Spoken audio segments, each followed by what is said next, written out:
Kyle Andros measured his life in recovery periods. 72 hours since the last jump. His hands had stopped trembling yesterday. The headaches had faded to a dull pressure behind his eyes that would persist another day, maybe two. He could hold a cup of coffee without focusing on each finger's grip, could walk the station corridors without the peripheral hallucinations that made walls seem to breathe and floor panels appear to shift beneath his feet. In 6 hours, the cycle would begin again. He stood at the counter in his assigned quarters, methodically preparing breakfast with the focused attention of someone relearning basic tasks. Crack 2 eggs. The shells felt unusually fragile in his palms, or perhaps his sense of pressure was still recalibrating. Heat the pan. Watch the butter melt and spread. The simple physics of cooking grounded him, reminded his nervous system how cause and effect worked in normal space-time. The quarters were standard anchor accommodation, 12 square meters, reinforced walls designed to dampen external stimuli, lighting that could be adjusted across the full spectrum depending on which species' circadian rhythm best suited recovery. Kyle kept it set to Earth-standard dawn, pale gold light that his body remembered even after 4 years in orbit above threshold prime, a world he'd never actually visited despite watching it turn beneath the station every day. His personal terminal chimed. Assignment notification. He didn't need to check it to know what it would say. Mixed crew, deep space freight run to the outer mining colonies, 8 jumps over 14 days, standard rotation. The kind of assignment that would leave him hollow and shaking, unable to remember his own name for the first 6 hours after the final jump, while the Dalvor miners and Kelth engineers and Varani navigators, whose minds he'd stabilized, went about their work as if nothing extraordinary had occurred, because for them nothing had. He was infrastructure, the neural equivalent of a life support system. He ate the eggs without tasting them, staring at the view screen that displayed the observation deck's current panorama, the planet's terminator line creeping across the patchwork surface. Each environmental zone designed for different atmospheric compositions, different gravity wells, different wavelengths of light. The Accord's greatest achievement, making incompatible biologies coexist through cooperation and compromise, built on the bodies of people like him.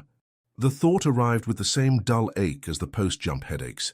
4 years ago, he'd volunteered with something close to pride, humanity's contribution to galactic civilization, a way to matter on a cosmic scale. The recruitment materials had emphasized choice, service, importance. They'd mentioned the compensation, enough to support his family back on Earth for generations. They'd shown images of grateful alien species, of thriving multicultural stations, of humans taking their place among the stars as equals. They hadn't mentioned what it felt like to have 17 different types of consciousness brush against yours during a jump, each one clinging to your neural patterns like a drowning person to a lifeline. Hadn't mentioned the way your own memories started to feel thin and distant after enough jumps, as if you were experiencing your life through someone else's recollection.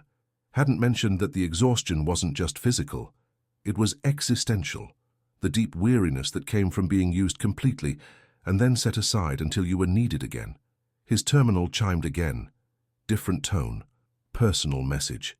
He almost deleted it without reading. Most personal messages were automated check-ins from the anchor support services, wellness surveys that tallied his responses and filed them in databases no one examined unless you missed too many assignments. But the sender designation made him pause. Valir, his liaison, nutrition schedule adjusted for your assignment profile. Additional protein synthesis required. Report to medical for supplementation before departure prep. Professional, clinical.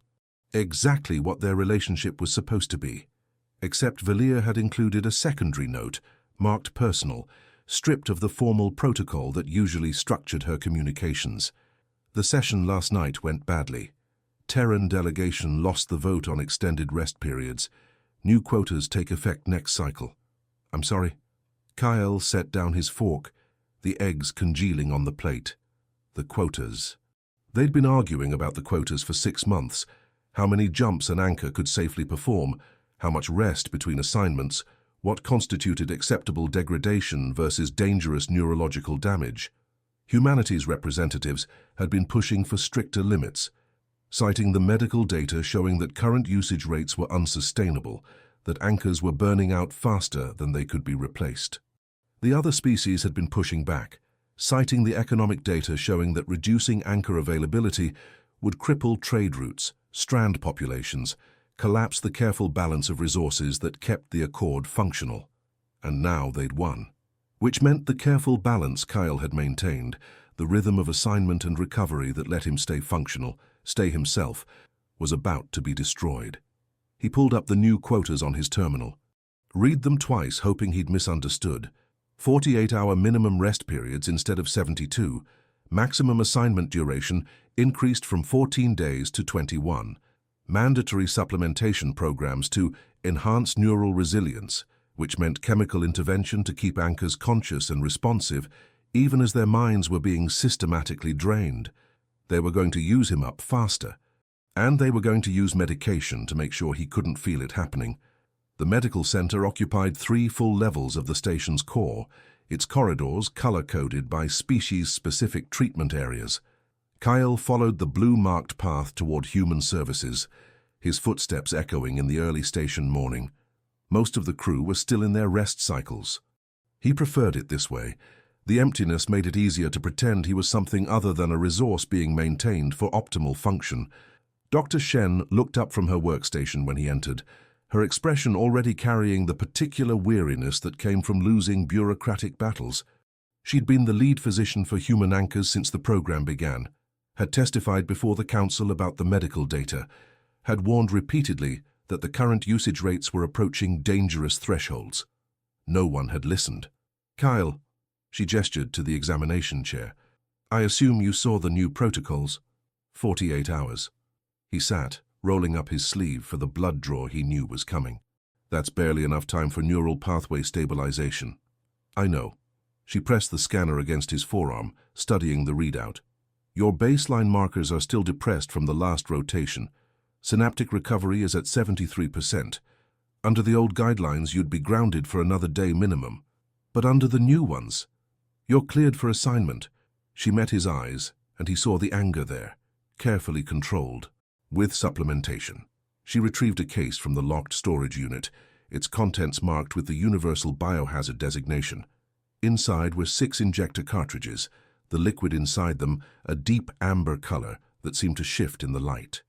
"Neural accelerant," Dr. Shen said, her voice flat. "Synthesized compound that forces enhanced synaptic regeneration. It'll bring you back to full baseline in 12 hours instead of 48.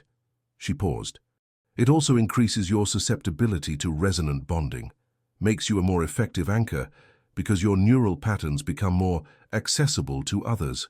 Kyle stared at the injectors. "Side effects? Long-term? We don't know. The trials only ran for 6 months before the council approved it for operational use. Short-term headaches, nausea, occasional dissociative episodes. Some anchors report feeling like they're experiencing other people's memories during rest periods." She loaded one of the cartridges into the injector. "And it's addictive. Not chemically, your body won't crave it. But psychologically, once you start relying on it to recover, the natural process feels impossibly slow. You start needing it to feel normal." "Sounds perfect," Kyle said, the bitterness sharp in his mouth. Dr. Shen pressed the injector against his neck, just below the ear. The hiss of compressed air, the cold spread of the compound entering his bloodstream. Almost immediately he felt the difference, a clarity spreading through his thoughts, like someone had turned up the resolution on his perceptions. The dull ache behind his eyes vanished. The persistent tremor in his hands steadied.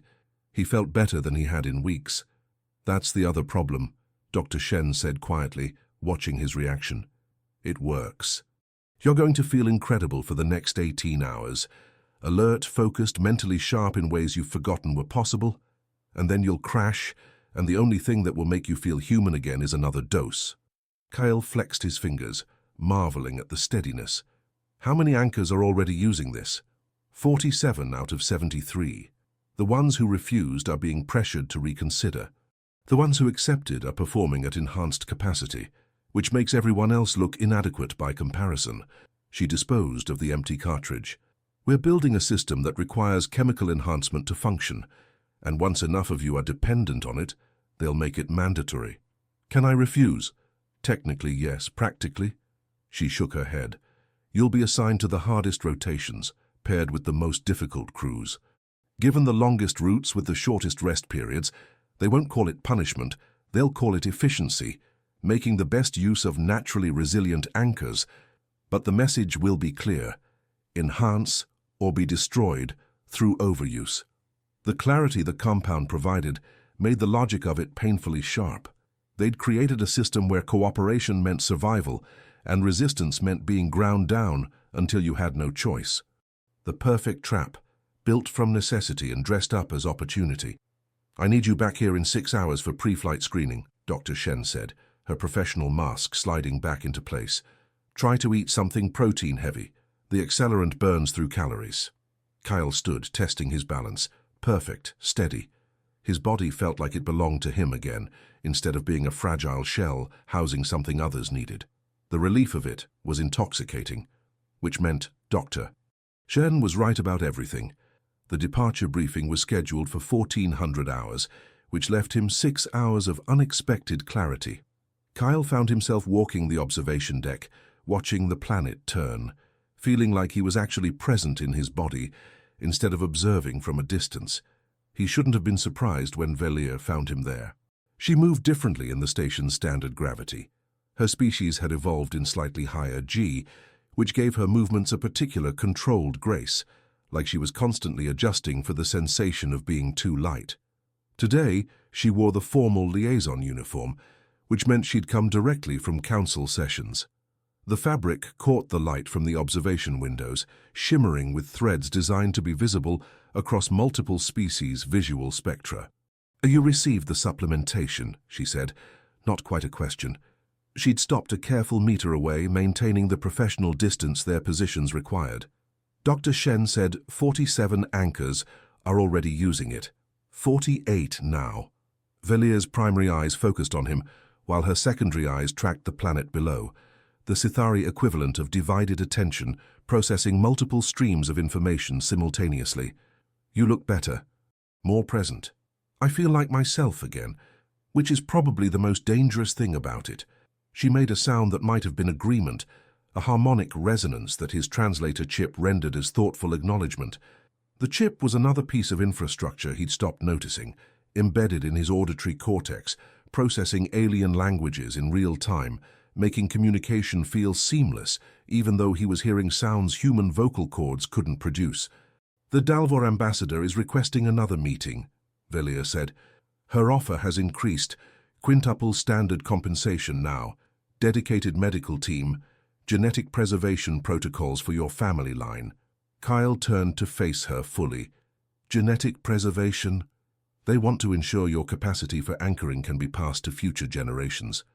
They're offering to store genetic material, provide reproduction incentives, guarantee citizenship and resources for any children who inherit your neural architecture.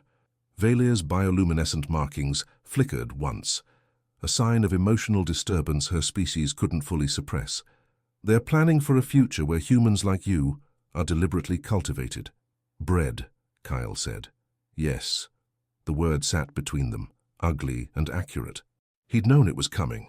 The logical endpoint of being irreplaceable and insufficient at the same time. If there weren't enough anchors volunteering, eventually they'd start creating them deliberately. Velia moved closer, closing the professional distance in a way that felt deliberately significant. In the observation deck's soft light, her markings were more visible. Complex patterns that shifted with her emotional state, currently showing deep blues and violets that his translator chip provided no context for. Some things didn't translate. Some forms of meaning existed in the space between species, untranslatable but somehow still communicable.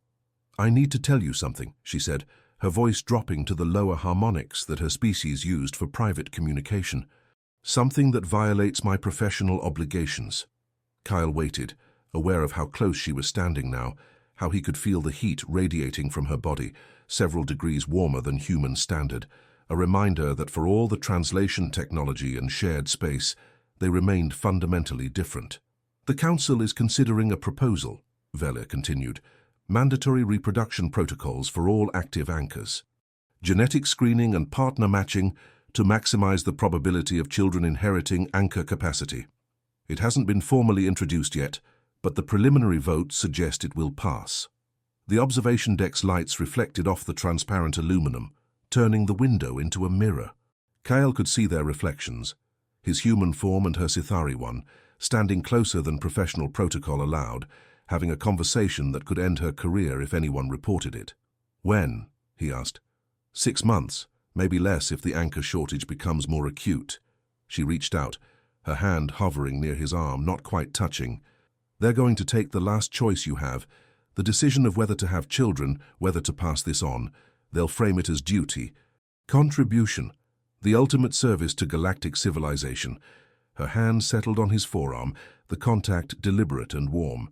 The Sithari didn't have the same concept of personal space as humans. Their culture was built around complex touch hierarchies, where who could touch whom and in what contexts conveyed social relationship and emotional status. Velia touching him like this, in public, even in an empty observation deck, was a statement. "Why are you telling me this?" Kyle asked, though he thought he knew. "Because you deserve to know what you're facing, because I can't watch them do this without someone warning you." Her fingers tightened slightly. "Because in 4 years of working together, you've become more than an assignment to me, and I'm violating every protocol by admitting that." The confession hung between them, undeniable. Kyle found himself hyper-aware of the points where her hand contacted his arm, the warmth of it, the slightly different texture of her skin. When had he last thought of himself as someone who could inspire feeling in another person? When had he last felt like something other than a tool being maintained? "They'll reassign you if they find out," he said. "I know. This is a terrible idea." "I know that too." But she didn't move away. Instead, her other hand rose to his shoulder, mirroring the gesture from the previous evening. "I'm Sithari. We don't form attachments easily. Our bonding patterns are slower and deeper than human ones. It takes us years to develop what you might feel in months, which means I've been fighting this for longer than I should admit." Kyle's own hand moved almost without conscious decision, settling over hers where it rested on his shoulder. The contact felt electric in a way he hadn't experienced in years, the simple physical reality of being touched by someone who saw him as a person, not a resource. "I don't know how to do this," he said quietly. "I don't know how to be both useful to them and real to someone." "Neither do I." Velia's markings shifted through a complex pattern, golds and deep greens that suggested vulnerability in Sithari emotional language. "But I know that watching you disappear piece by piece into this system is worse than the risk of trying." They stood like that for a long moment, hands connected, generating warmth in the controlled environment of the observation deck. Outside the window, the planet continued its rotation, indifferent to the small human dramas playing out in orbit. Inside, 2 people who shouldn't have been able to connect found themselves pulled together by the simple, desperate need to be seen as more than their function. Velia's terminal chimed, a reminder of the briefing, of duty, of all the reasons this moment couldn't last. She pulled away slowly, reluctantly, her hands trailing down his arms before breaking contact entirely. The absence of her warmth felt like a small grief.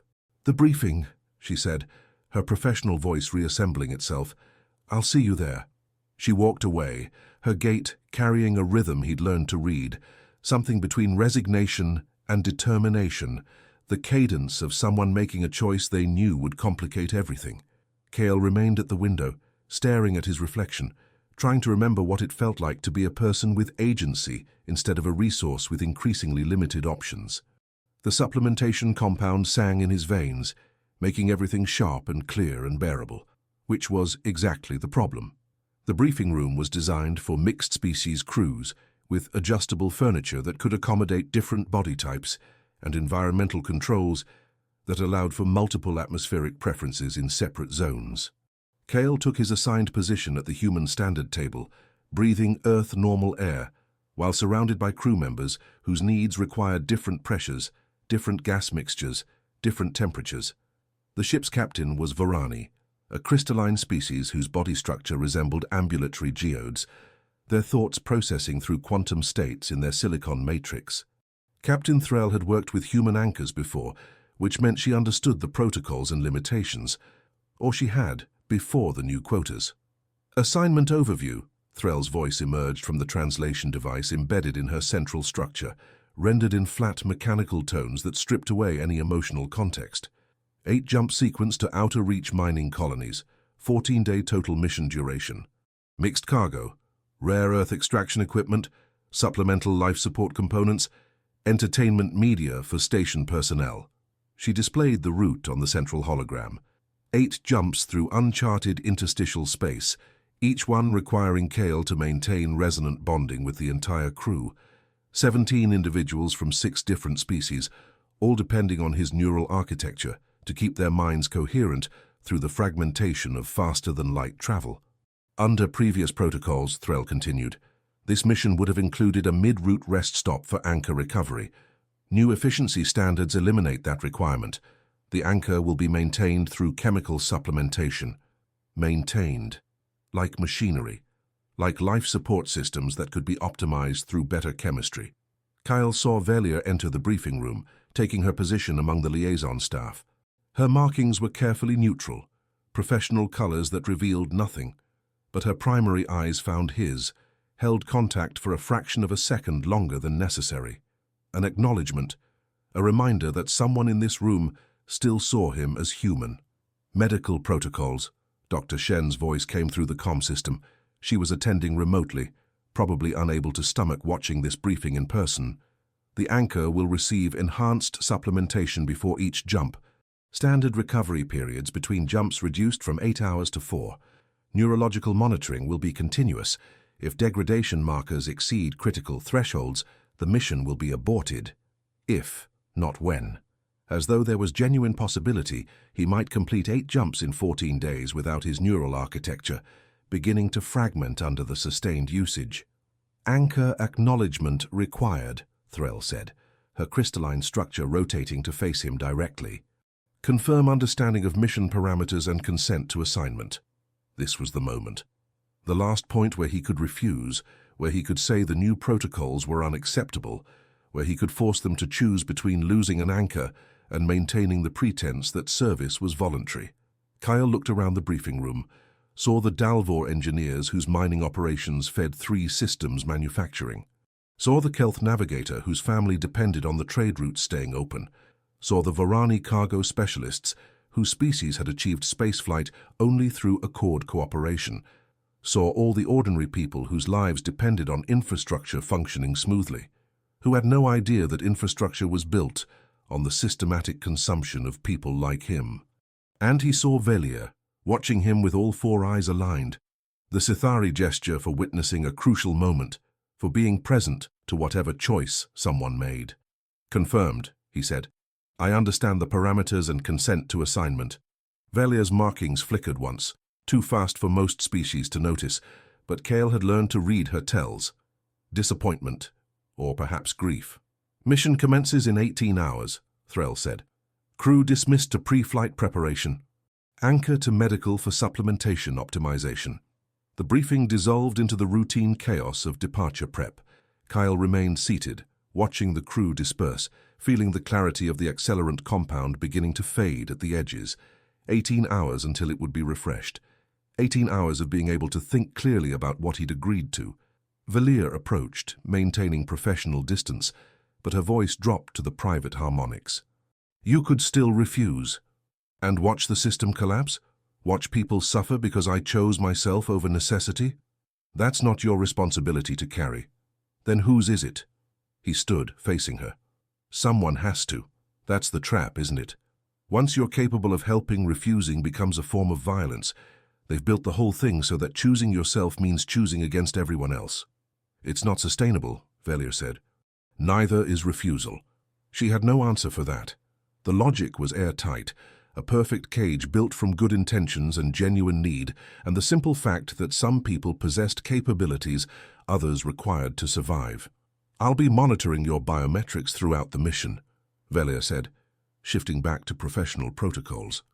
If the degradation becomes dangerous, I'm authorized to recommend medical suspension regardless of mission status, and the Council will override you. Probably, she held his gaze, but I'll try anyway. That fragile promise, that someone would attempt to protect him even knowing they'd likely fail, felt like more than he deserved, and less than he needed simultaneously.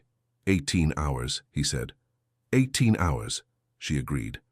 They stood in the emptying briefing room, two people who'd admitted too much and not nearly enough, trapped between what they felt and what their positions allowed them to act on. The moment stretched, painful and precious, before the demands of duty pulled them apart again. Kyle walked toward medical, where Dr. Shen would optimize his chemistry for maximum utility, where he would be prepared, maintained, and deployed with the same efficient care given to any essential system. And for 18 more hours, he would feel like himself. The accelerant would keep him sharp and present and able to pretend that clarity was the same as freedom. The first jump was always the easiest. Kyle lay in the anchor chamber, a reinforced medical pod designed to monitor and maintain his vital signs while his consciousness expanded to stabilize the crew. The neural interface crown settled against his skull, its sensors reading his brainwave patterns, preparing to amplify and broadcast his resonance field. Dr. Shen's voice through the comm, supplementation levels optimal, neural baseline holding steady. You're cleared for bonding initiation. He could feel the accelerant in his system, making his thoughts preternaturally sharp. Could feel his own neural architecture with unusual clarity, the quantum-level patterns that made him capable of something no technology had replicated. Being essential, being infrastructure. Beginning resonance field expansion, the technician said. The sensation defied description. His consciousness remained his own, but simultaneously became aware of 17 other minds in proximity, each one unique, each one experiencing reality through fundamentally different neurological structures. The Varani captain's thoughts moved through crystalline quantum states. The Dalvor engineer's consciousness flowed like molten silicon. The Kelth navigator processed information through distributed neural clusters that didn't map to any human understanding of cognition. And all of them needed him to keep them coherent. The jump engines engaged, reality folded. For the duration of faster-than-light travel, space-time became a construct that human minds weren't designed to process. Cause and effect separated, memory fragmented across temporal discontinuities. Identity became a question with no stable answer. In normal jumps, unprepared minds shattered across these contradictions, came out the other side as collections of incompatible fragments that couldn't recognize themselves. Kyle held them together. His resonance field expanded through the ship like a net of coherence, giving each consciousness an anchor point that persisted through the jump. His neural patterns became a reference frame that kept their thoughts organized, their memories continuous, their sense of self intact. It felt like drowning, like being pulled in 17 directions simultaneously while trying to remember who he was amid the cacophony of alien awareness. The Dalvor's thoughts tasted like copper and heat. The Varani's consciousness hummed with harmonic frequencies that had no equivalent in organic neural processing. The Kelth navigator's distributed awareness felt like trying to be in 8 places at once, and through it all, he had to remain Kale. Had to keep some core of himself separate enough to serve as the stable center they all orbited. The jump lasted 7 minutes of objective time, felt like hours of being stretched across impossible distances, holding shapes that didn't fit together, preventing dissolution through pure force of maintained coherence. Reality reasserted itself. The ship emerged into normal space.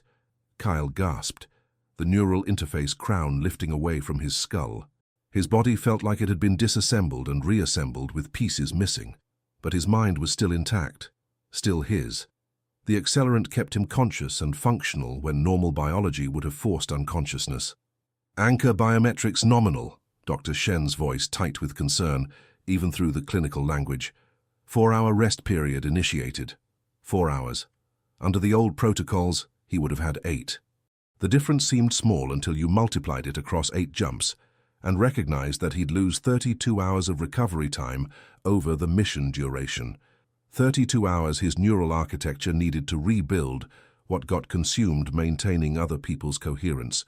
Veller's voice replaced Dr. Shen's. I'm here, you did well, rest now. He wanted to respond, but exhaustion pulled him down despite the chemical clarity. 4 hours. Then they'd do it again. By the 3rd jump, Kale could feel the degradation beginning. Small things at first, difficulty remembering his mother's face, though he could recall the concept of having a mother. A missing word in conversation, hovering at the edge of retrieval but never quite accessible. The sense that his memories were becoming stories someone had told him instead of experiences he'd lived.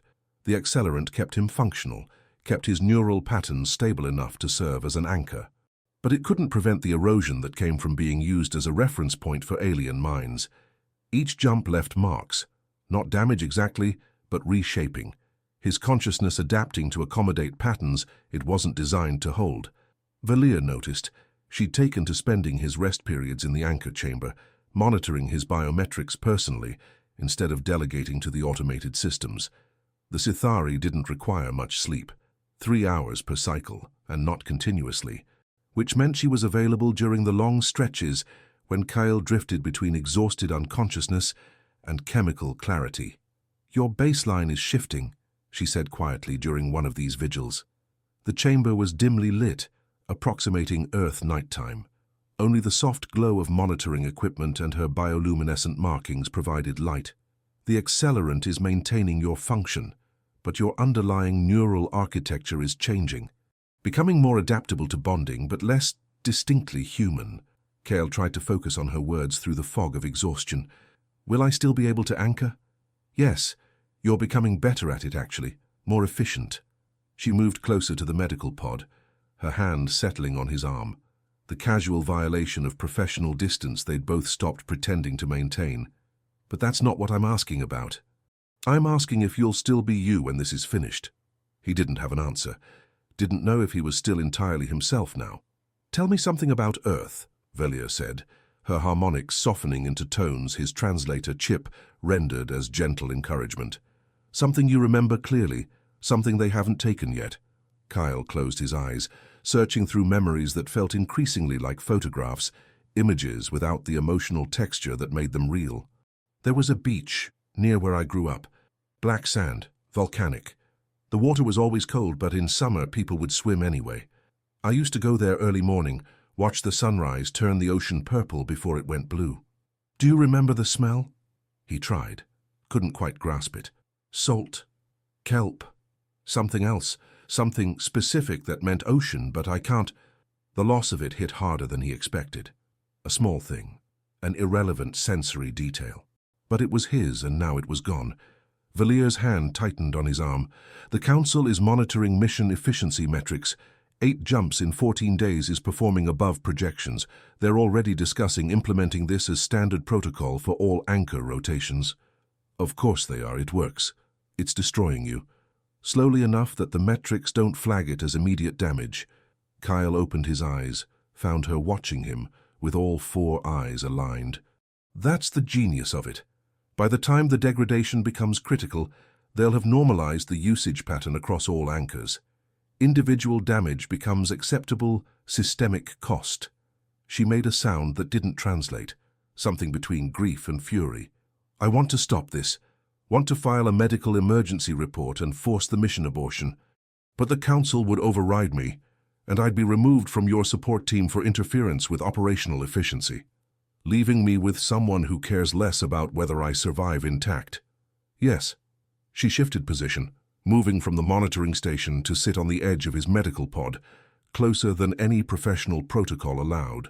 The warmth of her body was distinct, several degrees above human baseline. "So instead I'm here, documenting your degradation in reports no one will read, watching you disappear piece by piece, unable to stop it." Her frustration resonated with something in him, the helpless anger at systems too large and necessary to effectively resist. They'd both been conscripted by circumstance into roles that required them to facilitate harm while pretending it was service. 4 years, Valia said quietly. "I've been a liaison for 4 years. Watched 23 different anchors cycle through assignments. Some completed their service terms and left. Some broke down and were medically retired. 3 died during missions when their neural architecture fragmented beyond recovery." Kyle hadn't known about the deaths. That data wasn't included in recruitment materials. "And in 4 years, Valia continued, I've never violated professional protocol, never let myself become attached to an anchor beyond what was necessary for effective support. Never allowed my feelings to compromise my judgment about operational capacity. Her markings shifted through complex patterns, blues and golds, and deep violets that suggested emotional turbulence. Until you. The confession settled between them, weighted with everything it meant. Cale found his hand moving to cover hers where it rested on his arm, the contact deliberate despite his exhaustion. "Why me?" he asked. "I don't know. Maybe because you're the first anchor who seemed to understand what this costs. Who went through the process without pretending it was noble or heroic, just necessary? Who carried the burden without needing it to mean something grand?" She turned her hand over, palm to palm with his, their fingers not quite interlacing. Human and Sithari anatomy didn't align perfectly, but they found a grip that worked. "Maybe because you're disappearing, and I finally realized that watching someone vanish without trying to hold on to them is worse than the pain of failing to save them." Cale's thumb traced the edge of her palm, feeling the different texture, the warmer temperature.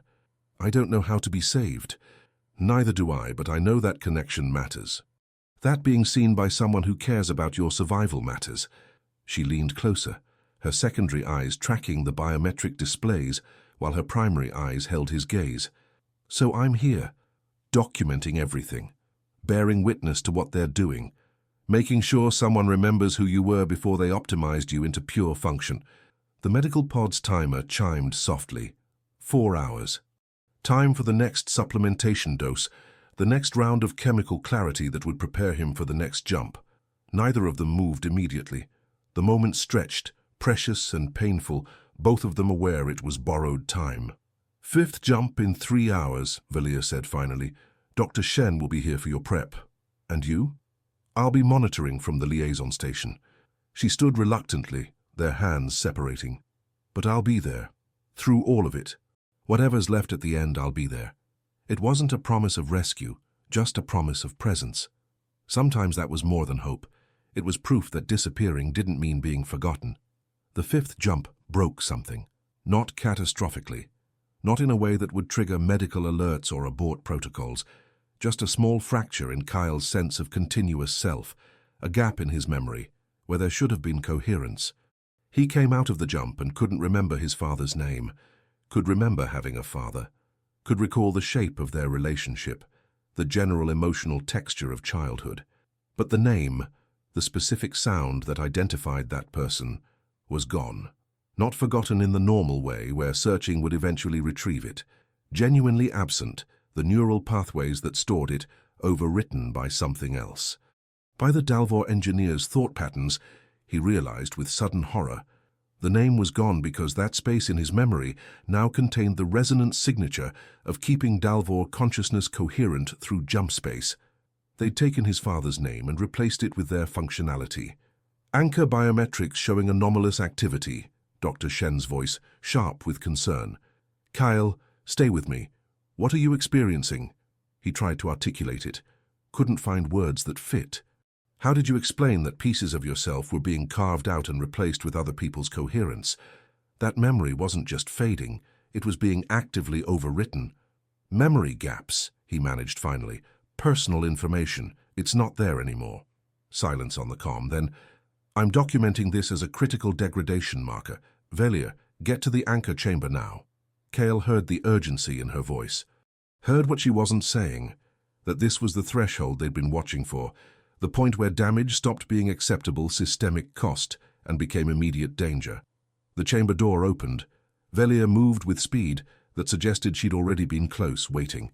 Her markings were showing colors he'd never seen before, deep crimsons and violent oranges that his translator provided no context for.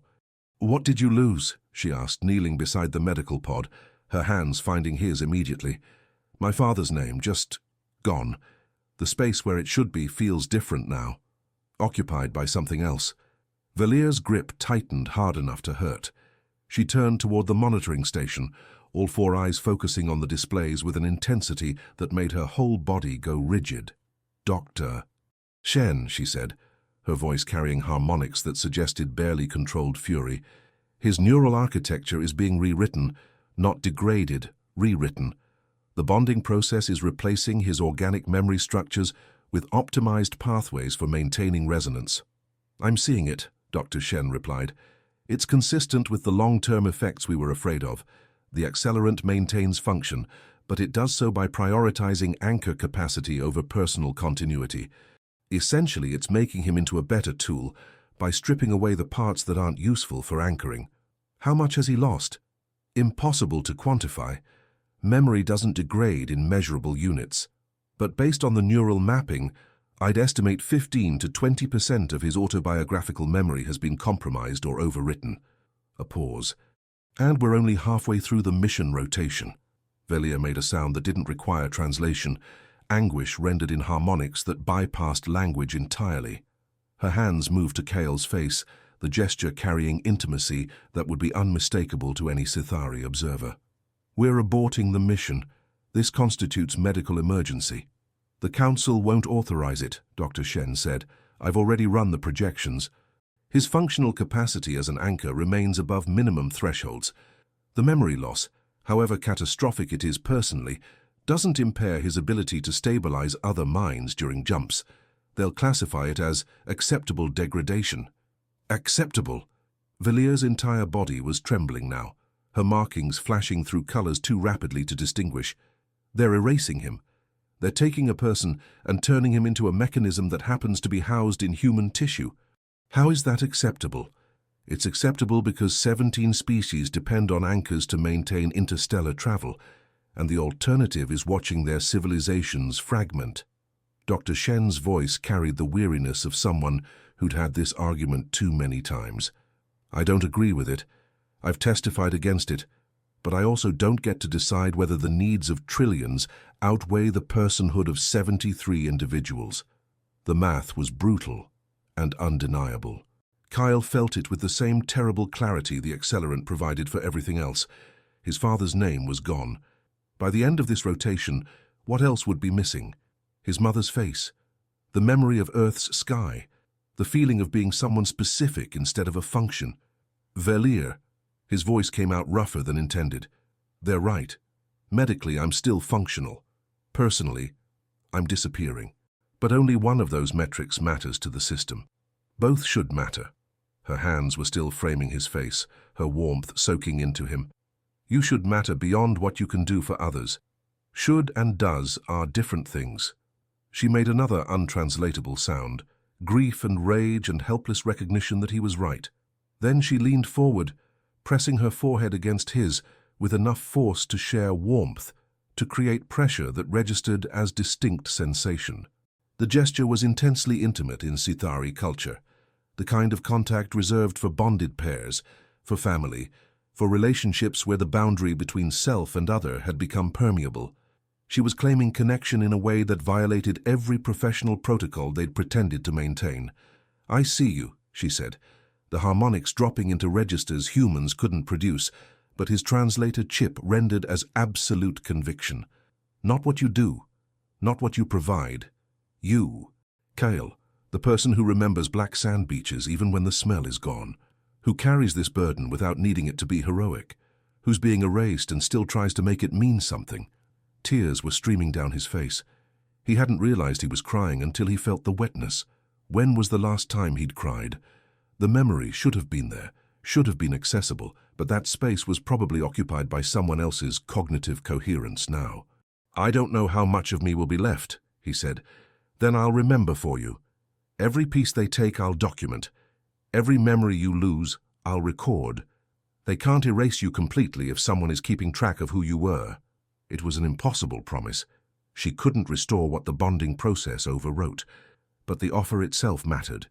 The insistence that his personhood was worth preserving, even when the system had decided it was expendable. 3 more jumps, Doctor. Shen's voice cut through the moment, clinical and unavoidable. "Can you complete the rotation?" Kyle met Velia's eyes, all 4 of them aligned on him, witnessing whatever choice he made. "Yes," he said. "I can finish it." Velia's markings flared bright gold, protest or anguish or both.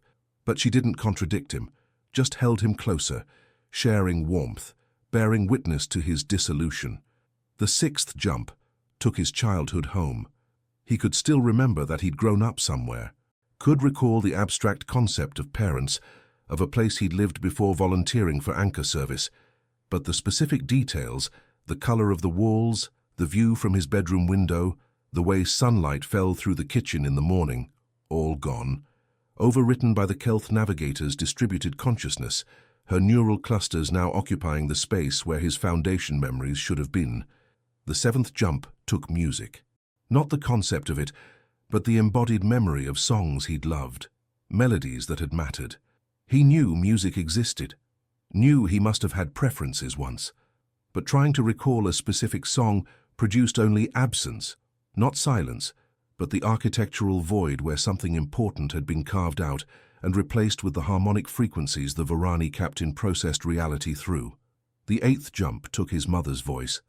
He remembered she'd existed, remembered speaking with her before leaving Earth, but the sound of her voice, the specific timbre that had meant safety and home, was gone.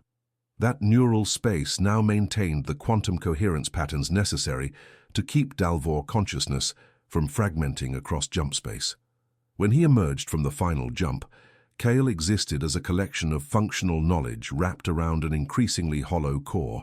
He could tell you what an anchor did, could execute the protocols perfectly, could maintain resonance bonding with flawless efficiency. He just couldn't tell you who he'd been before all of this. "Mission complete," Captain Threll's translated voice announced. "Anchor performance exceeded all efficiency projections, recommending immediate implementation of this protocol as standard operational procedure for all rotations." Kyle lay in the medical pod, staring at the ceiling, trying to feel something about the recommendation. Pride? Horror? But emotions required a self to experience them, and he wasn't sure what was left that qualified as self anymore. Velia was there instantly, her hands on his face, her markings cycling through every color of distress her species could express. "Kyle, look at me. Focus on my voice." He did. Her presence felt like the only anchor point in a reality that had become increasingly abstract. 4 years of working together. How much of that did he still remember clearly? How much had been overwritten? "Tell me who I am," Velia said urgently. "Tell me what you remember about us." The question felt like a test. He searched through what remained of his memories, finding fragments, gaps, spaces occupied by alien thought patterns. "Velia, Sithari, my liaison for—" How long? He couldn't grasp the number. "You have 4 eyes. Your species processes emotion through bioluminescent patterns. You've been trying to protect me even though the system makes it impossible. You—" He struggled for something more specific, something that proved he remembered her as more than functional information. "You told me you don't form attachments easily, that it takes your species years to develop what humans might feel in months. You've been fighting this feeling for longer than you wanted to admit." Her markings flooded with gold relief. "Yes, good. What else?" "I don't remember when you first said it, can't recall the specific moment, but I know that you see me as more than what I do, that you've been documenting my disappearance because you want someone to remember who I was." His hands found hers, gripping with desperation. "I know that right now you're the only thing that feels real. Everything else is function and protocol and neural patterns that don't belong to me." Velia pulled him up from the medical pod into an embrace that would be shocking to any Sithari observer.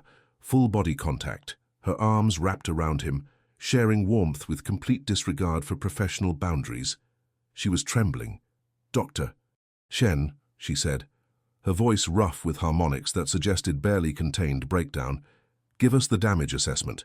"Approximately 40% of his autobiographical memory has been compromised or overwritten," Dr. Shen replied, her clinical tone unable to hide the horror beneath it. "Functional capacity as an anchor has increased proportionally. He's now one of the most efficient anchors in service, but his personal identity continuity is severely degraded.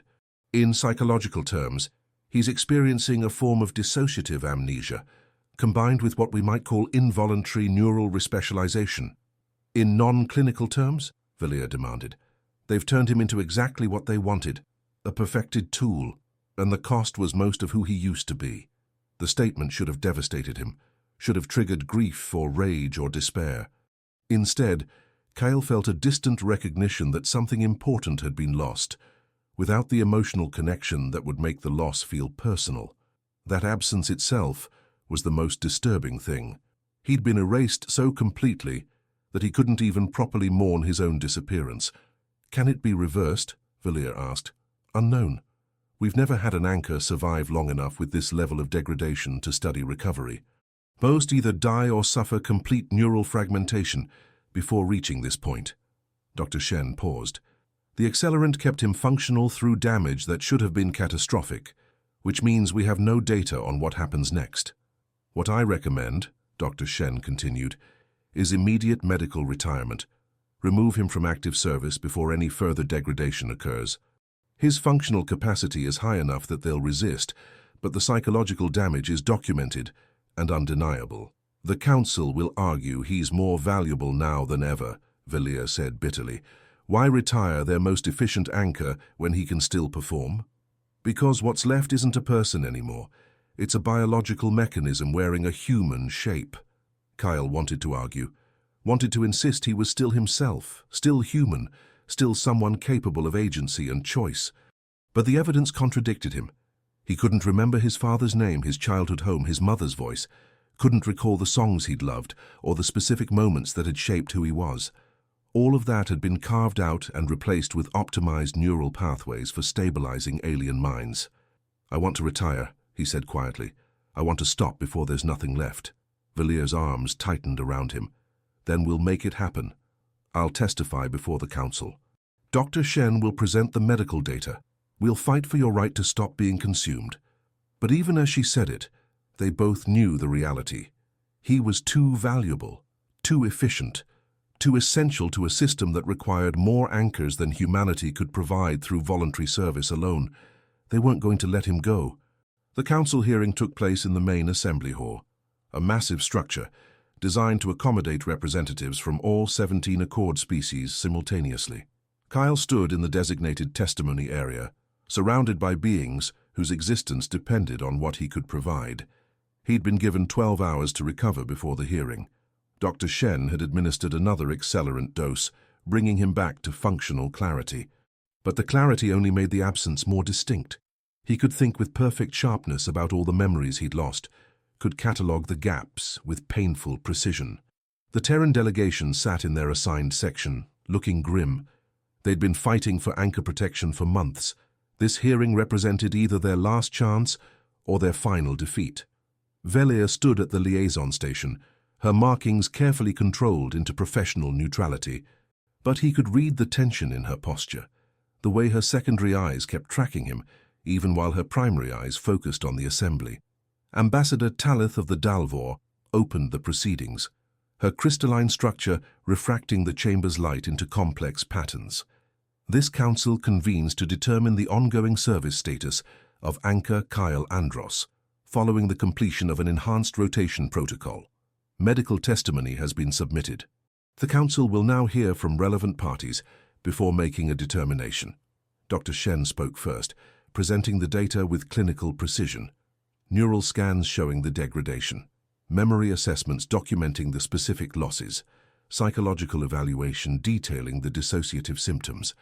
The evidence was overwhelming. Kyle had been damaged, profoundly and possibly irreversibly, by the enhanced protocol. However, Ambassador Talith interjected, "His functional capacity as an anchor has increased significantly. Performance metrics show optimal efficiency across all parameters. The memory loss, while regrettable, does not impair his ability to provide essential services." "The memory loss constitutes a form of neural death," Dr. Shen countered. "We're debating whether it's acceptable to destroy someone's personhood in order to optimize their utility." "We're debating," Ambassador Talith corrected, "whether individual personhood outweighs collective survival. 17 species depend on anchor services. The demand increases daily. If we retire every anchor who experiences degradation, the system collapses." The Terran delegation representative stood, Ambassador Chen, who'd been fighting this battle longer than Kale had been in service. "The Accord was founded on principles of mutual cooperation and consent. We're watching those principles be sacrificed to expediency. If we normalize the destruction of human consciousness to maintain convenience, what does that say about our values?" "It says we're willing to make difficult choices," Ambassador Talith replied. "Every species in this chamber has sacrificed something for the Accord's survival. The Sithari gave up their home system when it became clear their sun was dying. The Varani restructured their entire society to accommodate joint habitation. The Kelth abandoned their cultural prohibition against space travel. Everyone has paid a price for what we've built together. But not all prices are equivalent, Ambassador Chen shot back. You're asking one species to provide biological infrastructure that gets consumed. That's not sacrifice, it's exploitation, dressed up as cooperation. The debate continued, arguments cycling through familiar territory. Kale listened with the detached clarity the accelerant provided, recognizing that his personhood had become an abstract principle neither side was actually discussing. To the Dalvor, he was infrastructure that could be optimized. To the Terrans, he was evidence of systemic injustice. Neither perspective engaged with the reality of him as a specific person making choices about his own existence. Anchor Andros, Ambassador Talith said, turning her attention to him directly. You have the right to address this council. What is your preference regarding continued service? The question should have been simple, but Kyle found himself caught between competing truths. He wanted to retire, to stop the erosion before nothing remained. But he also understood that his retirement would mean other anchors carrying heavier loads, degrading faster to compensate for his absence. The math was brutal. His personhood weighed against their suffering. He looked at Valia, found her watching him with all four eyes aligned, bearing witness to whatever choice he made. I want to retire, he said clearly. I want the chance to discover if I can recover what's been taken. I want to stop being consumed before there's nothing left that qualifies as me. Relief flooded Valia's markings, golds and soft blues. However, Kyle continued, I understand that my retirement increases pressure on other anchors, that my choice affects real people who had no say in the matter, so I'll propose a compromise. Ambassador Chen was shaking his head, recognizing where this was going. But Kale continued anyway. I'll accept one final rotation, standard duration, not enhanced, old protocols. During that time, the Terran delegation and the Council negotiate new terms for anchor service, real protections, real limitations, real consequences for violations. If you can't reach agreement by the time I complete the rotation, then humanity withdraws from the anchor program entirely and you figure out alternative solutions. The chamber erupted in overlapping voices, protests, calculations, demands for clarification. Ambassador Talith raised a crystalline appendage calling for order. You're proposing to hold the entire Accord hostage to negotiate terms, she said. I'm proposing that my personhood and the personhood of every other anchor should matter as much as the system's convenience. If it doesn't, then the system isn't worth maintaining. Ambassador Chen was staring at him with something between horror and respect. Valia's markings had gone completely blank, shock overriding her ability to express anything coherent. This is an unprecedented suggestion, Ambassador Talith said. The Council will need to deliberate. You have 1 hour, Kale said, surprising himself with the authority in his voice. After that, I'm retiring regardless of your decision, and I'll be encouraging every other anchor to do the same. The threat was real. If he walked away and convinced even half the active anchors to follow, the entire interstellar network would collapse within weeks. The Accord would fragment into isolated systems, unable to maintain the trade and communication that held their alliance together. Ambassador Talith's structure rotated, light refracting through her crystalline matrix in patterns that suggested complex processing. The Council will deliberate. This hearing is suspended for 1 hour. Kyle found himself in a private waiting area, designed for human environmental needs. Valia had followed him, abandoning her liaison station without authorization, her markings cycling through colors he'd never seen her express in public. That was either brilliant or catastrophic, she said, closing the door behind her. You've just threatened the entire Accord. They've been threatening me for 4 years. Seemed like time to return the favor. She moved close, her hands finding his shoulders, gripping with enough force to register as definite pressure. They could arrest you, detain you, force you into service regardless of consent. They could, but then they'd have to admit the whole system is built on coercion. Hard to maintain moral authority when you're publicly imprisoning the people who make your civilization possible. Valia's markings flashed violent orange. You're gambling your freedom on the assumption they care about moral authority more than convenience. No, I'm gambling on the assumption that enough species in the Council still believe consent matters, that they'll be horrified by the alternative. He met her eyes. And if I'm wrong, at least I tried to stop being complicit in my own destruction. She pulled him into an embrace that had nothing to do with professional protocol. Full body contact, her warmth surrounding him, her arms wrapped tight enough that he could feel her pulse through the contact points. "I can't lose you," she said, her voice rough with harmonics that bypassed his translator entirely, communicating directly through tone and vibration. Not to retirement, not to arrest, not to further degradation. I know I have no right to ask you to stay. I know your personhood matters more than my feelings. But I need you to understand that whatever happens next, you matter to me beyond what you can provide. Kyle's hands settled at the small of her back, or what would be the small of the back in human anatomy. Sithari's structure was different, but he'd learned where contact meant connection for her species. The warmth of her body soaked through his shirt. "I don't remember when I started caring about you as more than my liaison," he said quietly. "Can't recall the specific moment it shifted. That memory is probably gone, replaced by someone else's neural coherence. But I know that right now, you're the only thing that feels real, the only connection that survived everything they took." Velia made a sound that might have been a laugh or a sob. "That's possibly the most romantic thing anyone's ever said to me, and it's devastating. Romance built on mutual trauma and systemic exploitation. We should start a new genre." She actually did laugh then, the harmonics carrying genuine humor beneath the grief. "If we survive this, I'm requesting reassignment. Can't be your liaison anymore if I'm going to be—" She hesitated, searching for the right term. "Whatever we're becoming. And if we don't survive this, then at least I'll have been honest about what you mean to me before everything falls apart." The door chimed, warning that the hour was almost complete. They had minutes before the council would reconvene and deliver whatever judgment they'd reached. Velia pulled back enough to look at him properly, all four eyes aligned. "Whatever they decide, I'm with you. If they approve your proposal, I'll monitor your final rotation personally. If they arrest you, I'll testify against the whole system. If they let you retire, I'll—" She paused, her markings shifting through complex patterns. "I'll help you figure out who you are beyond what they made you." Cal kissed her. It was an impulsive gesture. Humans kissed, Sithari didn't. Their intimacy expressed through different physical languages. But she adapted instantly, understanding the intent even if the mechanics were foreign, her mouth meeting his with warmth and pressure that translated desire across biological difference.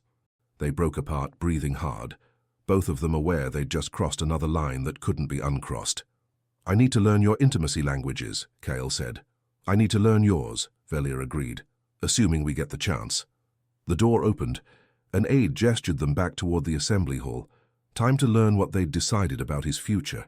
The council chamber felt different when Kyle re-entered. Charged with tension, the various species representatives engaged in what appeared to be intense, final deliberations. Ambassador Talith waited at the central podium, her crystalline structure refracting light in patterns that suggested complex processing. "This council has reached a decision," she announced, her translated voice carrying across the chamber. "Anchor Andros, your proposal has been considered with appropriate gravity. The implications extend beyond your individual case to the fundamental structure of the accord." Kyle stood in the testimony area, aware of Velia taking her position at the liaison station, of Ambassador Chen's tense posture in the Terran section, of 17 species waiting to hear if their convenient exploitation would be permitted to continue. "The Council finds your proposal acceptable, with modifications." Relief and dread mixed in his chest. "You will complete one final rotation under standard protocols, not enhanced duration, not accelerated scheduling. During this period, a special committee will be formed to negotiate comprehensive protections for all Anchor personnel. These negotiations will include mandatory participation from the Terran delegation and from representatives of every species currently utilizing Anchor services." Ambassador Talith's structure rotated to face the broader assembly. "Furthermore, the Council acknowledges that the current system has developed patterns of exploitation inconsistent with Accord principles. Regardless of these negotiations' outcome, The use of neural accelerants will be suspended, pending comprehensive safety studies. No anchor will be required to accept chemical enhancement as a condition of service. Kyle felt something unknot in his chest, not victory exactly, but recognition that his stand had forced acknowledgement of what everyone had been pretending not to see. However, Ambassador Talith continued, if negotiations fail to produce acceptable terms within the designated rotation period, humanity will not be permitted to unilaterally withdraw from anchor obligations. Instead, the matter will proceed to binding arbitration by neutral accord mediators. This protects both human autonomy and the stability of essential services. Ambassador Chen was on his feet instantly. That's not acceptable. You're still claiming authority over human participation in a program that's destroying our people. We're claiming authority over commitments made through treaty, Ambassador Talith countered. Humanity entered the accord voluntarily. Withdrawal cannot be unilateral when it affects the survival of other member species. But we acknowledge that the current implementation has deviated from consent-based principles. The arbitration process ensures both sides have legitimate recourse.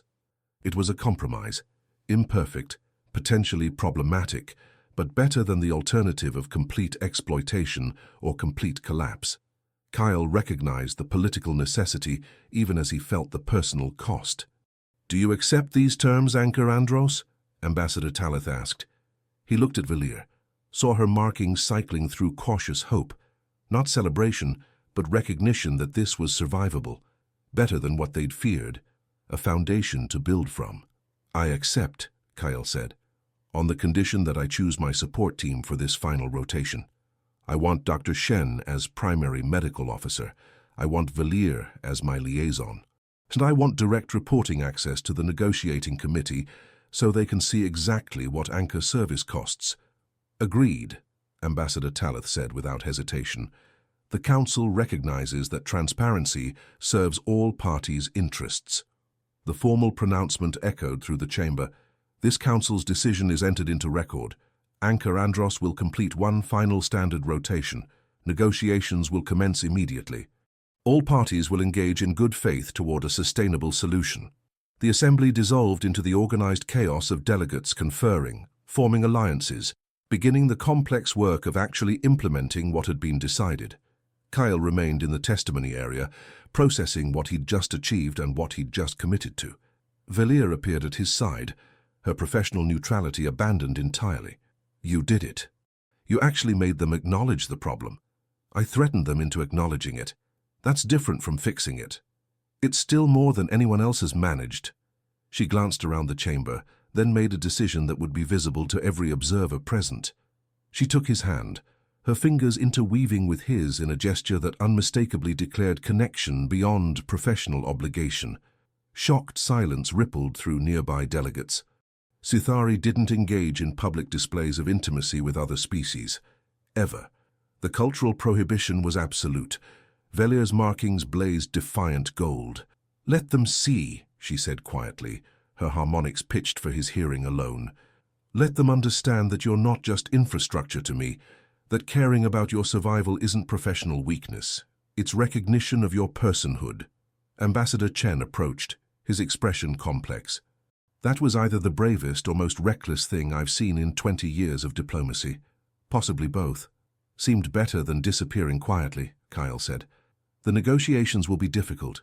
Every species will fight for maximum anchor access with minimum restrictions. They'll argue economics, necessity, survival. You've given us leverage, but using it effectively will require... Chen trailed off, his gaze tracking to where Velir still held Kyle's hand. Will require people willing to testify about the personal costs, to make abstract harm concrete. I'll testify, Kyle said immediately. Show them exactly what the current system does. Let them see what 40% memory loss looks like. And I'll provide the medical documentation, Dr. Shen added, appearing from the medical section. Complete neural scans, psychological assessments, everything they've been conveniently ignoring. Ambassador Chen nodded slowly. Then we have a chance. Small, complicated, potentially catastrophic if it fails. But a chance. The aide returned, gesturing toward the exit. Anchor Andros, you're cleared to return to quarters. Your next rotation assignment will be delivered within 48 hours. Kyle felt Velia's hand tighten on his. 48 hours. Then one final rotation. Then either a sustainable future or arbitrated compromise or complete collapse. The weight of it should have been crushing. Instead, he felt something unexpected. Hope. Fragile and tentative, but real. He'd stopped being passively consumed, started fighting for the right to exist as more than infrastructure. And someone was fighting alongside him, not out of duty, but out of recognition that his survival mattered. Maybe that was enough to build from. The 48 hours before his final rotation felt simultaneously infinite and impossibly brief. Kyle spent them in his quarters, trying to catalogue what remained of himself. Dr. Shen had provided him with memory reconstruction protocols, techniques for potentially accessing damaged or overwritten neural pathways. The success rate was low, but attempting it gave him something to focus on besides the approaching assignment. He couldn't recover his father's name.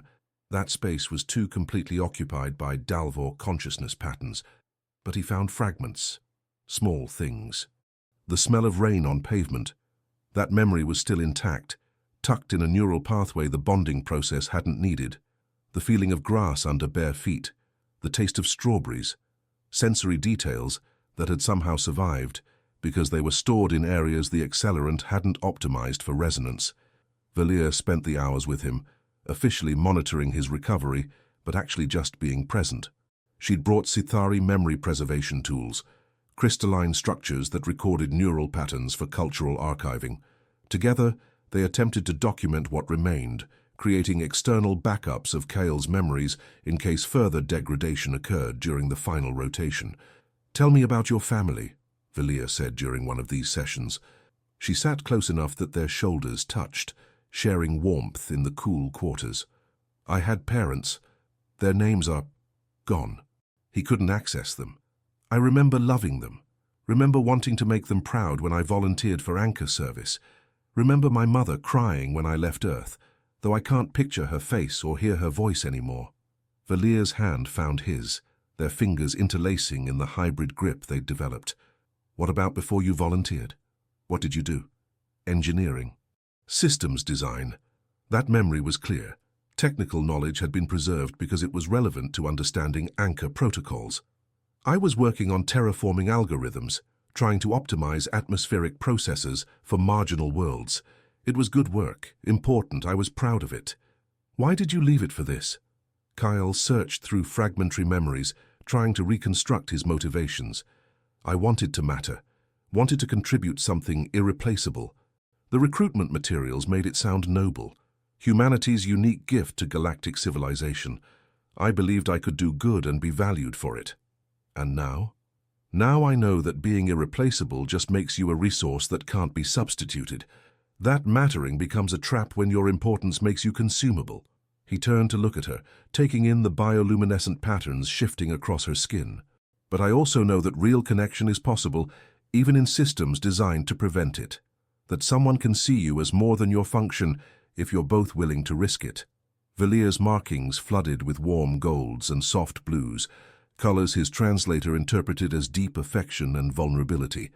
"I need to tell you something about Sithari bonding patterns. Something that matters for understanding what this is between us." "Okay. When Sithari form intimate bonds, they're neurologically permanent. Our consciousness literally rewires to incorporate awareness of the bonded partner. It's not reversible. Once formed, the bond persists even if the partner dies.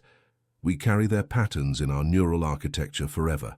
She paused, her secondary eyes tracking his reaction while her primary eyes held steady on his face. "I'm telling you this because I'm forming that bond with you, have been for months. And if you die during this final rotation, I'll carry the shape of you in my mind for the rest of my life." The confession landed with tremendous weight. Kyle had known Sithari bonding was significant, but understanding the permanence of it, that Velia was choosing to become neurologically entangled with him, even knowing he might not survive, created a responsibility he wasn't sure how to carry. "I'm losing myself piece by piece," he said quietly. "I might not be the person you started bonding with, might not be anyone coherent by the end. I know. I'm bonding with whoever you are, whoever you become, whoever remains. All of it." Her free hand rose to his face, the gesture carrying intimacy that would be unmistakable to any observer, because you matter beyond what you remember, beyond what they've taken. You exist as more than the sum of your accessible memories. Kyle leaned into her touch, feeling the warmth of her palm against his cheek. I don't know how to deserve this. You don't have to deserve it. You just have to let yourself be cared for as more than infrastructure. They sat like that for a long moment, two beings from incompatible biologies finding ways to communicate care across the distance. Eventually, Velia shifted position, moving to sit behind him, her body against his back, arms wrapped around his chest. The position was purely practical. Sithari shared body heat this way, maintained physical connection during rest periods, but it also felt like being held, like being reminded that his body existed as something worth preserving beyond its functionality. Sleep, Velia said softly. I'll stay. Monitor your biometrics. Wake you if anything shifts. You don't have to. I want to. Let me have this. Let me care for you in ways I'm actually capable of. Kyle let his weight settle back against her, feeling her warmth surround him, her steady breathing creating a rhythm his own body synchronized to. For the first time in years, he felt safe enough to truly rest. Not because the danger had passed, but because someone was choosing to be present through it. He slept without dreams, held by someone who'd chosen to bond with him despite knowing the cost. The assignment came exactly 48 hours later. Deep space research vessel, mixed crew of 12, 5-jump rotation to the edge of charted space and back. Standard duration. Old protocols. Dr. Shen would monitor medical parameters personally. Velia would serve as liaison. Everything Kale had negotiated for. Everything that should have made this bearable. But standing in the anchor chamber, watching the neural interface crown descend toward his skull, he felt the weight of finality. One more rotation, one more opportunity to lose himself completely or survive just intact enough to matter. Supplementation levels? Dr. Shen's voice through the comm, professional but carrying an undercurrent of barely controlled fear. None, Kyle said firmly. We're doing this without accelerants. Natural recovery only. That means you'll be functional for maybe 6 hours after each jump instead of the 4 we pushed you to. You'll feel everything the old way. The exhaustion, the dissociation, the slow rebuild of your neural architecture. Good. I want to feel it. Want to know exactly what this costs. Valia's voice replaced Dr. Shen's. I'll be monitoring continuously. First sign of dangerous degradation, we're aborting regardless of mission status.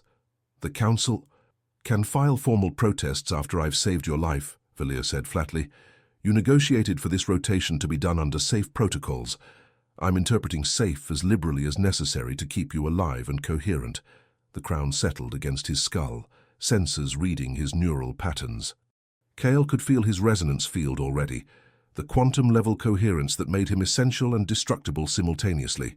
Beginning first jump sequence, the navigator announced. Anchor, confirm readiness. Kale took a deep breath. Confirmed. Let's finish this. Reality folded. The first jump hit harder without the accelerant buffering the experience. Kale felt every moment of the dissolution, his consciousness expanding to hold 12 different minds, each one clinging to his neural patterns for stability. The Kelth navigator's distributed awareness, the Varani researcher's crystalline consciousness, the human geologist whose thoughts moved in familiar patterns but still required active stabilization. 7 minutes of holding coherence, while reality became negotiable. When they emerged, Kale was shaking, his body remembering what exhaustion felt like when you couldn't chemically override it, but his mind was his own, fragmented and tired, but recognizably himself. 8 hours rest minimum, Dr. Shen ordered. Your neural recovery is slower without enhancement, but it's also more complete. You're rebuilding naturally instead of being forced into optimized patterns. Velia was there when he opened his eyes, her hands immediately checking his pulse, his temperature, the physical markers that confirmed he was present in his body. What did you lose? She asked quietly. Kyle searched through his memories. Nothing. At least nothing I can identify. Maybe the natural process preserves more. Or maybe you've already lost so much that the remaining memories are stored in pathways the bonding can't access. Velia's markings showed deep blues. Either way, you survived the first jump. 4 more to go. The pattern repeated, Each jump hit hard, no chemical buffer to soften the impact, no enhancement to maintain artificial clarity. Kale felt himself fragmenting and reforming, over and over, his neural architecture stressed but not fundamentally rewritten. By the third jump, he could identify what made the difference. The accelerant had forced his brain to optimize for anchoring by sacrificing everything else. Natural recovery was slower, but it prioritized preserving his core self. His memories remained intact, thin and fragile, but present. His sense of continuous identity persisted through the stress. He was surviving as himself instead of being perfected into a tool. The fourth jump was the hardest. 12 hours of FTL travel, the longest sustained bonding of the rotation. Kyle held coherence for the entire duration, feeling his consciousness stretch impossibly thin, maintaining the neural patterns that kept 12 minds from fragmenting across impossible distances. When they emerged, he couldn't remember his own name for the first 20 minutes. But Valir was there, holding his hand, speaking to him in soft harmonics, anchoring him to reality until his sense of self reassembled. And when it did, when he remembered he was Kale, that he'd chosen this final rotation deliberately, that someone was waiting for him to return, the relief was overwhelming. "One more," Valir said, her markings cycling through colors he'd learned meant fierce protectiveness. "One more jump and you're finished. Then we fight for everyone else." The fifth jump began at hour 27 of the rotation. Kyle lay in the anchor chamber, exhausted beyond anything the accelerant had let him feel, but also more present than he'd been in months. His body ached. His mind felt stretched and fragile, but both were his. "Final jump commencing," the navigator announced. Kyle reached for Velir's hand one last time before the crown activated, felt her fingers tighten around his with deliberate force, a promise that she'd be waiting when he came back, that someone would remember who he was, even if the jump took everything. Reality folded one last time. Kale emerged from the final jump to the sound of alarms. Not medical alarms. Those would have indicated his degradation. These were different, political. The sound of systems recognizing that something fundamental had shifted. He opened his eyes to find Valir leaning over him, her markings blazing triumphant gold. "You did it," she said, her voice rough with harmonics that suggested she'd been crying, or whatever the Sithari equivalent was. 5 jumps. Natural recovery. You survived intact, and the negotiating committee just reached preliminary agreement on new protocols. Kyle tried to sit up, his body protesting. Valir supported him, her hands steady and warm. What kind of agreement? Mandatory rest periods with enforcement mechanisms, prohibition on chemical enhancement, reduced maximum rotation durations, independent medical oversight. She helped him into a sitting position. And, most importantly, voluntary service only. No mandatory genetic screening, no forced reproduction protocols. If humanity can't provide enough anchors through genuine volunteers, the other species have to develop alternative FTL methods. It wasn't everything. Wasn't perfect, but it was real protection, real limitations, real acknowledgement that anchor personhood mattered. "How did they agree to that?" Kyle asked. "Because you proved it was possible. Completed a rotation under the old protocols without chemical enhancement, and survived coherent. Demonstrated that safe usage patterns existed if they were willing to accept reduced efficiency." Valir's hands framed his face, the gesture carrying immense tenderness. "You showed them that preserving your humanity was compatible with being useful, that they didn't have to choose between destroying you and maintaining civilization." Dr. Shen appeared in the doorway, her expression complex, relief and exhaustion, and something that might have been pride. "Your neural scans are remarkable. You've lost an additional 3% of autobiographical memory during this rotation, but the degradation rate is dramatically slower than the enhanced protocol. And more importantly, your core personality structures remained intact. You're still you, still himself, still Kale, damaged and exhausted, and missing pieces of his past, but recognizably continuous with who he'd been." "What happens now?" he asked. "Now you retire," Dr. Shen said firmly. "Medical discharge with full benefits. The council has already approved it. Your service exceeded all reasonable requirements. You've earned the right to stop." Kyle looked at Valir, found her watching him with all 4 eyes aligned. "And you?" I requested reassignment an hour ago. Can't be your liaison if I'm going to be your partner. Her markings shifted through colors that suggested nervousness, a rare display for her species. Assuming that's something you want. I know you've lost so much, might not remember the moments that led to this connection, might not. He kissed her, cutting off the spiraling uncertainty. She responded immediately, her arms wrapping around him, holding him close enough that he could feel her heartbeat through the contact points. When they broke apart, her markings were blazing with colors he had no reference for, joy maybe, or hope, or the Sithari equivalent of both. I don't remember when I started caring about you, Kale said quietly. Can't recall the specific moment it shifted from professional to personal. That memory is probably gone. But I know that you've been fighting to preserve who I am when the system wanted to turn me into infrastructure. Know that you bonded with me despite understanding the cost. Know that right now building a future with you feels like the most important thing I can do with whatever's left of myself. That's enough, Valia said. We'll build from what remains. Figure out who you are beyond what they took.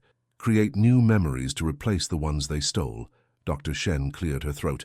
I should mention that the Terran delegation has requested you testify before the full council. Share your experience publicly. Help establish precedents for the new protocols. Kyle nodded slowly. One more service, one more contribution, but this time on his own terms, speaking truth about the cost instead of being consumed silently. I'll do it, but after I sleep for about 72 hours. Fair, Dr. Shen said. She moved toward the door, then paused. For what it's worth, what you did matters. Not just for other anchors, but for the precedent. You proved that individuals can resist systems and win. That personhood can outweigh utility if people are willing to fight for it. She left them alone in the anchor chamber, a space designed to facilitate consumption, now holding two people who'd found connection despite the system's best efforts to prevent it. Come on, Valia said, helping him stand. Let's get you to actual quarters instead of medical. Let you rest somewhere that isn't optimized for extracting your usefulness. They walked together through the station corridors, Valia supporting him when his exhausted legs threatened to give out. Other station personnel stared, at the human anchor who'd threatened the accord, at the Sithari liaison who'd violated cultural taboos by publicly claiming connection with him. Let them stare. Let them see that some things mattered more than efficiency. Valia's personal quarters were larger than his assigned anchor space, designed for Sithari environmental needs, but adaptable. She guided him to the sleeping platform, helped him settle into cushions that accommodated both their body types. Sleep, she said, arranging herself beside him, her body pressed against his back in the Sithari rest position. I'll be here when you wake. We'll figure out the next part together. Kyle let himself relax into her warmth, feeling her heartbeat steady against his spine.